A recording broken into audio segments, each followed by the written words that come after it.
Assalamualaikum warahmatullahi wabarakatuh. Sebelum kita masuk ke ceritanya, tekan dulu tombol like video ini. Dan jangan lupa tekan juga tombol subscribe channel ini. Dan nyalakan juga lonceng notifikasinya, agar teman-teman sekalian tidak ketinggalan cerita-cerita baru dari channel ini. Dan seperti apa untuk kisah kali ini? Langsung saja kita simak berikut ini. Saya mau cerita tentang diganggu hantu di kosan dulu. Mungkin teman-teman yang dari Yogyakarta atau yang pernah kuliah di sana pasti tahu daerah Gliterlor kan? Daerah padat pemukiman di depan kampus UKDW. Nah, aku dulu kos di sana tahun 2009 dan emang aku kuliah di UKDW. Awal kuliah, aku kos di Gliterlor yang di timur kampus. Jadi masih uji coba kamar gitu. Pertama ke Jogja untuk ospek, aku bingung nyari kos-kosan. Nah, iseng-iseng masuk Gliterlor itu. Dapatlah kos-kosan yang boleh dicoba dulu. Dikasih per hari 20.000 untuk uji coba. Ya, aku mau saja. Secara emang udah capek banget perjalanan dari Bali ke Jogja seharian. Itu sekitar jam 16. Aku masuk kamar, ada kasur kapuk yang udah tipis banget. Tiduran santai, malah ketiduran. Aku kebangun sekitar jam 1 malam. Bangun karena kehausan. Pas habis minum, dengar suara tembok sebelah utara kamar kayak ada yang pukul-pukul. Aku diam, bener-bener hening suasananya.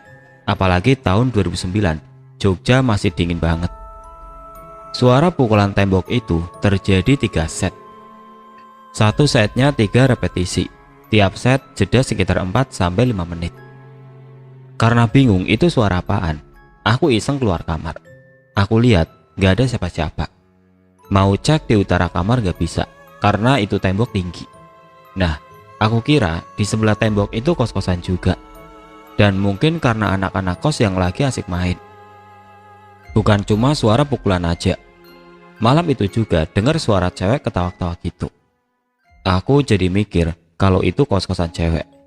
Suara ketawanya pelan, tapi jelas. Karena mengira itu kos-kosan, aku tinggal tidur aja. Keesokan harinya aku bangun dan mau ke kamar mandi. Kamar mandinya luar ya ini. Dan ketemu tuan rumahnya. Langsung iseng tanya, "Pak, di utara ini kos-kosan ya?" "Iya dek, kos-kosan campur." "Oh gitu, kos cewek ya? Boleh nih mampir-mampir sebelah." "Ah, kos campur sih mas, jangan mampir dulu ke sana ya. Kamu masih muda." "Justru muda lah yang bagus kan pak." "Ah, gak mudeng ya, itu kuburan di sebelah tembok kamarmu." Aku hening. Aku cuma ketawa kecil aja sembari meninggalkan bapak ke kamar mandi. Siang harinya aku bilang sama bapak kalau aku mau tinggal di rumah saudara yang juga di Jogja. Si bapak senyum-senyum aja mengiyakan perkataanku. Tampaknya bapak itu tahu alasanku pindah yang sebenarnya. Aku beri bapak itu uang 100.000 dan tidak meminta kembaliannya. Dan hari itu cus cari kos lain. Setelah seharian mencari, akhirnya dapat juga kos-kosan cowok yang murah. Masih sekitaran Gliterlor juga. Tapi bagian selatan, dekat bengkel kereta api. Kejadian pertama terjadi kira-kira setelah aku menetap 6 bulan di sana. Aku pas ke warung sebelah kos-kosan buat beli Indomie. Nah, itu pas maghrib, ibu kos pas nyapu di depan kamarku. "Kemana Gun?" "Ke warung dulu bu, beli Indomie." "Nanti aja setelah maghrib." "Ya nggak apa-apa bu, kan deket, udah lapar banget." "Ya wes, hati-hati." Ibu itu melanjutkan nyapunya. Ya cuek aja aku ke warung beli mie. Nah, pas jalan balik dari warung lah terjadi sesuatu yang aku nggak akan lupakan. Dari warung ke kosku itu melewati perempatan jalan kecil kurang lebih 4 meter. Nah, pas di tengah perempatan itu, aku melihat sekilas ke kanan, sekitar 30 meter dari tempat aku berdiri, di tengah perempatan. Aku melihat sosok wanita berdiri, menunduk, pakai baju lusuh putih. Ya, aku cuma sekilas, aku cuek aja jalan ke arah kos. Cuma pas di kos, aku baru sadar, kok ada cewek diem menunduk di depan sumur. Baiklah, aku ke perempatan itu untuk memastikan cewek tersebut. Pas balik dan lihat benar-benar masih ada itu cewek nunduk pakai baju putih. Tapi nggak ada kakinya. Iya, melayang di samping sumur. Aku langsung gak gerak dan nangis. Iya, nangis. Lari ke kosan, dobrak gerbang, masuk kamar mandi.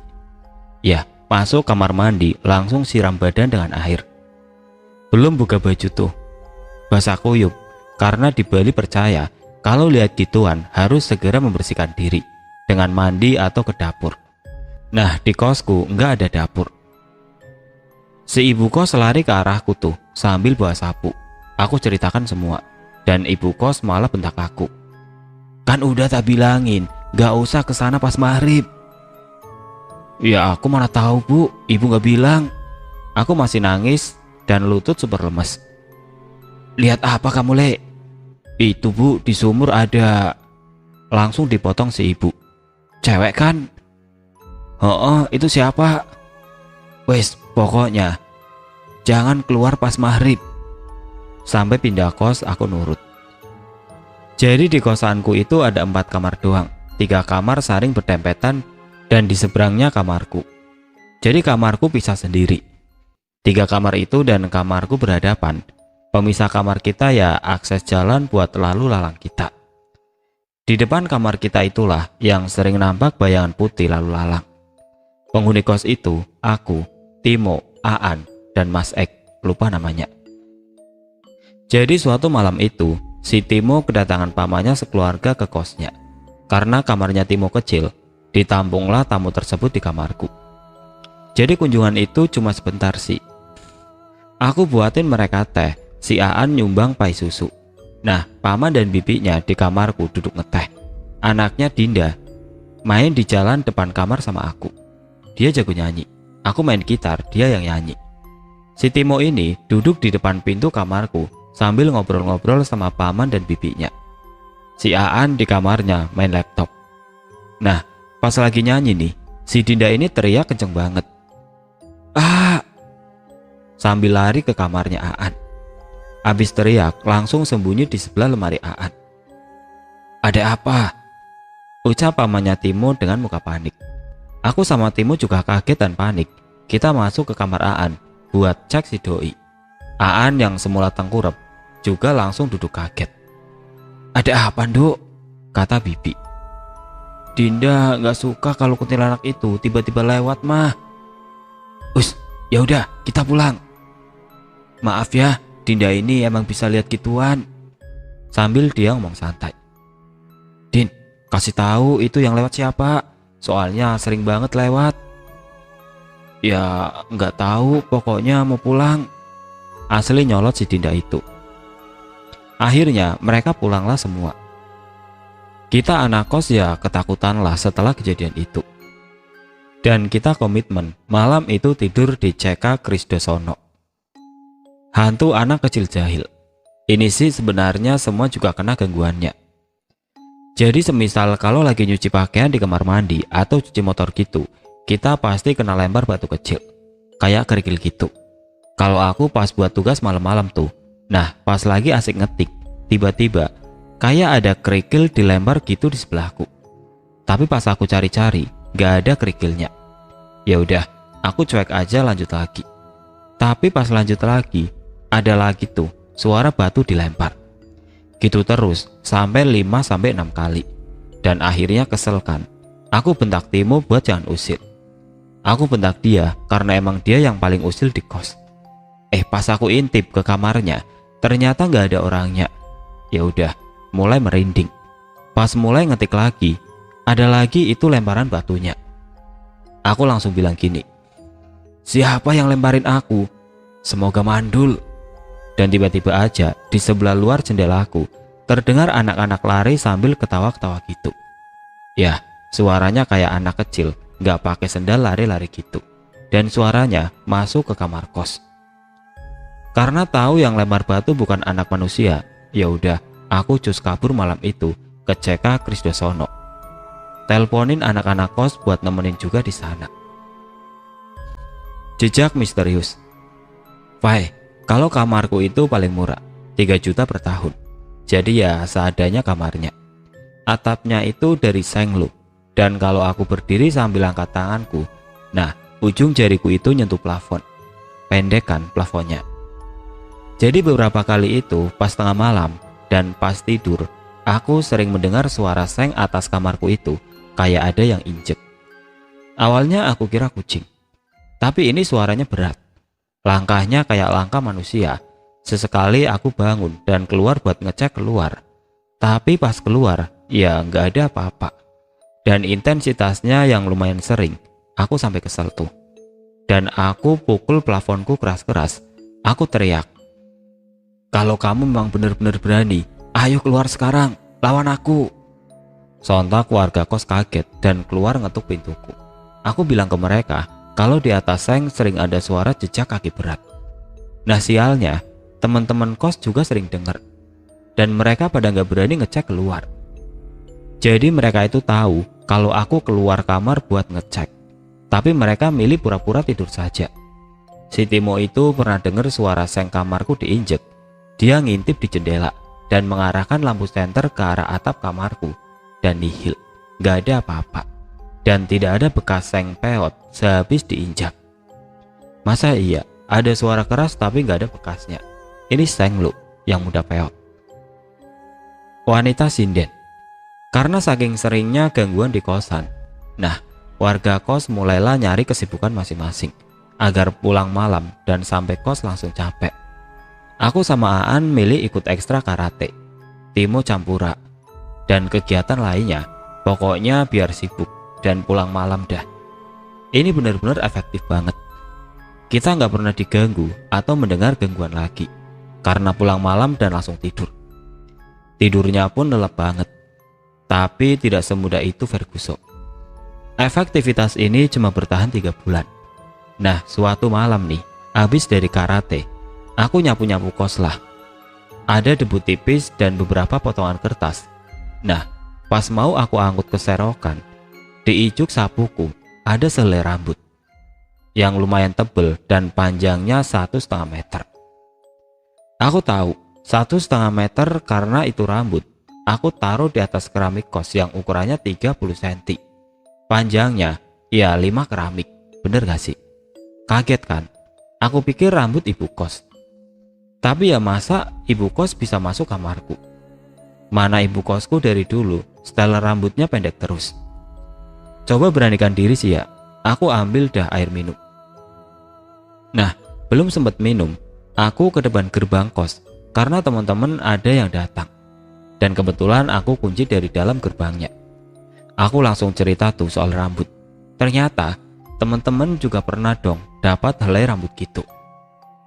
Karena mencoba menenangkan diri, aku mau ambillah gelas berisi air yang aku isi tadi.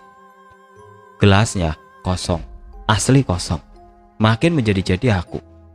Temanku ikut panik dong. Nah karena panik, kita merencanakan kabur ke CK Kridosono. Seperti biasa. Sesampainya di Kridosono, kita bertiga tuh. Aku, Aan, Timo. Nah karena gabut, kita telepon-teleponin lah teman-teman yang lain buat ngumpul di CK Kridosono. Pada datang tuh teman-teman ke CK Kridosono dan bawa minuman. Karena CK rame, pindahlah kita ke Kridosono. Mungkin gambaran dikit tentang Kridosono. Jadi Kridosono ini stadion usang yang nggak terawat. Taman pinggirannya juga nggak terurus sama sekali. Nah kita minum di parkiran stadion di bawah pohon. Dan emang suasananya gelap. Setelah kita minum-minum sambil ketawa-tawa. Nah sampai kira-kira jam 11-an, temanku Henry tiba-tiba tutup mata dan nunjuk-nunjuk dahan pohon di atas kami. Kita ketawa-ketawa aja lihat dia karena emang udah mulai mabuk. Tapi Henry malah makin menjadi-jadi. Doi nangis histeris sambil nunjuk-nunjuk ke arah pohon. Kalian tahu, kita iseng lihat ke atas dahan pohon. Dan semua melihat sosok putih duduk di atas dahan pohon. Dan pohonnya berdiameter kecil loh. Tapi si Mbak malah asik duduk di atas sambil liatin kita. Wih, langsung dah kita kabur. Ninggalin sisa Jack Daniel yang lumayan mahal itu. Kabur naik motor dan nginep ke alun-alun selatan. Kenapa ke sana? Karena kita anggap aura keraton lebih kuat ketimbang demit kayak mereka. Itu kira-kira di alun-alun sampai pagi loh. Dan paginya balik ke kos. Yang balik cuma aku sama Timo. Aan mau nginep di rumah temennya karena takut. Mau gak mau aku ya tidur di kosan sama Timo. Pagi mandi, siang ke kampus. Sore pulang kos tidur sebentar, jam 7 berangkat karate. Timo entah kemana. Nah, pulang karate sekitar jam 10-an. Pulanglah dengan santai. Lupa dengan kejadian helai rambut. Pas buka gerbang kos, jalan ke arah kamar. Si Timo udah di depan kamarku dong, dengan mengarahkan telinga kanannya ke arah pintu. Tangan kirinya kasih sinyal stop gitu ke arahku. Kita ngomong berbisik dan bahkan cuma mimik bibir aja. Laptopmu nyala? Enggak, kenapa? Maling? Bukan, denger. Aku tempel tuh kupingku ke arah pintu. Dan sobat-sobat semuanya, aku dan Timo denger suara nyindet. Ya, cewek nyindet, nyanyi Jawa gitu. Artinya apa juga kita nggak ngerti. Asli lemes lututku. Timo juga mukanya pucat sambil berbisik. Buka-buka. Nggak mau. Buka aja. Oke, sebentar. Aku ambil kunci, pelan-pelan aku buka. Dan tidak ada siapa-siapa. Suaranya hilang dan hawa kamarku dingin. Dan saat itu juga aku sama Timo langsung ke alun-alun lagi. Memutuskan tidur di sana. Ya, 2 hari berturut-turut kita tidur di sana. Karena muak dan juga jenuh tinggal di kosan itu, akhirnya kita bertiga memutuskan untuk pindah. Pindah ke depan amplas, jauh dari glitter lord. Kita memutuskan untuk ngontrak rumah kecil 3 kamar. Siang itu kita beres-beres barang buat pindahan. Kita ya nggak bertiga dong, kebetulan dibantu sama Mas Indra, anaknya ibu kos, dan Gio, teman kampusku. Nah, pas sambil rapikan barang, Mas Indra ini iseng tanya. Oh ya, Mas Indra ini emang gak tinggal sama ibu kos. Dia punya rumah sendiri dan emang jarang ke kos kami. Kok kalian pindah? Padahal ibu udah suka sama kalian. Iya mas, hantunya yang gak suka sama kita. Ah, kena toh kalian? Ah, maksudnya? Kalian diganggu ya? Ada apa mas sebenarnya? Nah, diceritakanlah sama Mas Indra. Jadi dulu kamar Aan itu adalah beringin yang super gede. Nah, sama warga sana ditebanglah dijadikan perumahan. Tanpa izin tentunya, sama yang menghuni di pohon. Semenjak ditebang itu, sering ada gangguan anak-anak kecil. Dan memang pohon itu tempat bermainnya anak-anak kecil. Dan anak-anak kecil itu emang jahil sama semua penduduk, terutama penghuni kos ini. Anak kecil aja mas? Iya, emang anak kecil kan? Lah terus mbak-mbak ini siapa? Tanya Gio.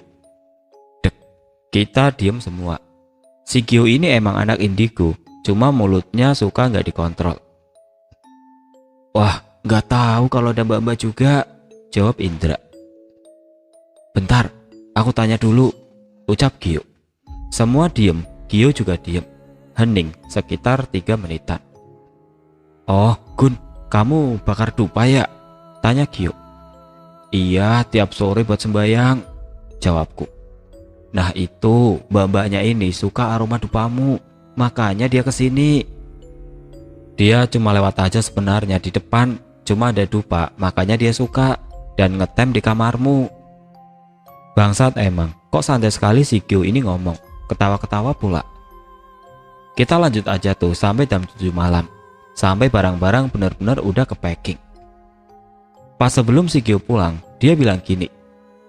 Oh ya, nanti ada yang mau pamit ke kamu Gun. Siapa? Sayang atas atapmu. Dia pergi doang sambil isap rokoknya. Aku heran kan, tapi ya gimana. Gio emang anaknya bangsat. Dan bener aja, malamnya aku mimpi dong. Ada kakek tua ringkih pakai baju serba putih di atas atap. Dan nyata banget mimpiku. Di mimpiku, si kakek cuma senyum bilang gini. Hati-hati ya cu. Wah, sampai sekarang aku gak bakal lupa itu kakek-kakek. Jadi siapa mereka? Anak kecil adalah penghuni pohon beringin.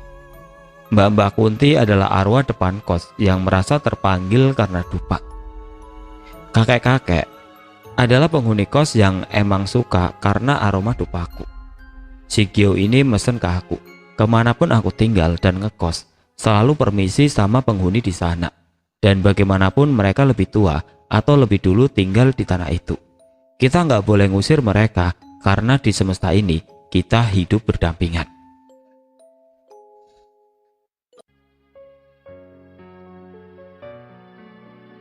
Sekian untuk cerita kali ini. Semoga apa yang sudah saya sampaikan dalam kisah ini dapat dijadikan pelajaran untuk kita semua. Dan bagi teman-teman yang baru bergabung, jangan lupa untuk like, komen, share, serta subscribe channel ini. Wassalamualaikum warahmatullahi wabarakatuh.